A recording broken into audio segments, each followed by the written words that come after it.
الروماتويد هو مرض مناعي التهابي مزمن يهاجم المفاصل ويسبب ألما وتيبسا عادة ما تعالج منه بالأدوية المثبطة للمناعة.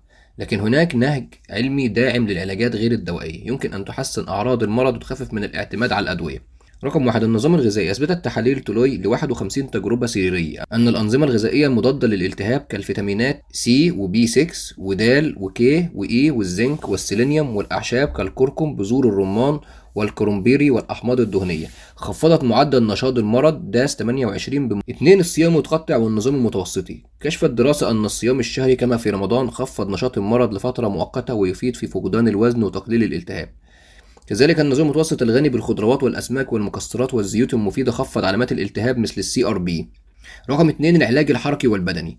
اليوغا والتمارين المعدلة. تجربة عشوائية في جامعة جونز هوبكنز على 75 مريض أظهرت أن ممارسة اليوغا معدلة لمرضى الروماتويد مرتين في الأسبوع لمدة 8 أسابيع أدت إلى تحسنات كبيرة جدا في الألم والمرونة والحالة المزاجية واستمرار نتائج بعد 9 أشهر عشان تلاقي نتائج أقوى وأحسن.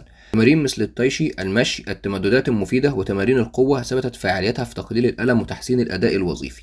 رقم 3، تقنيات العلاج الفيزيائي والتدخلات. الليزر منخفض المستوى، رجعات منهجية أشارت إلى أن تحسن معتدل في الألم وتيبس الصباحي للمفاصل بفضل هذه التقنيات قد اختفى. العلاجات التكميلية الحديثة زي الزنجبيل. تجربة إكلينيكية أظهرت أن مكملات الزنجبيل بيولوجية مضادة للالتهاب في أمراض مناعية مثل الروماتويد. يبقى دلت الدراسات على تأثير فوري في صيام رمضان في تقليل الأعراض. اليوغا معدلة لا تزيد الألم بل تزيد من مرونة وتخفف الاكتئاب.